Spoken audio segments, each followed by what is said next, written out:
সকালে ঘুম থেকে উঠে ছাদে এসেছি। সারা রাত বৃষ্টি পড়েছে। এসে দেখছি পেয়ারাগুলো ভালোই বড় হয়ে গিয়েছে বৃষ্টির জল পেয়ে, আর বেশ ডাগর ডাগরও হয়েছে। তো দেখে বেশ ভালোই লাগছে। কিছু পেয়ারা এখনো ছোট আছে।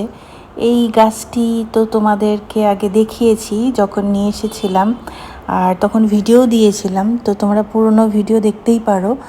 তো গাছটির বয়স বেশি না, 2 বছর হবে। তো এই 2 বছরের গাছে প্রচুর পেয়ারা এসেছে। এই পেয়ারার ডালটিকে দেখো ভারে নুইয়ে গিয়েছে, এখনও পেয়ারাগুলো রেডি হয়নি। ভাবছি এই কয়দিনের মধ্যেই হয়ে যাবে। দেখা যাক, তারপরই ছাদে আসবো, আবার নেব। আজকে বেশ 4-5 দিন পর এলাম, এসে দেখছি পেয়ারাগুলো অনেক বড় হয়েছে আর খাওয়ার উপযুক্ত হয়ে গিয়েছে। আর ভাবছি গাছের প্রথম ফল প্রথমে ঠাকুরকে দেব, তারপর নিজেরা খাবো।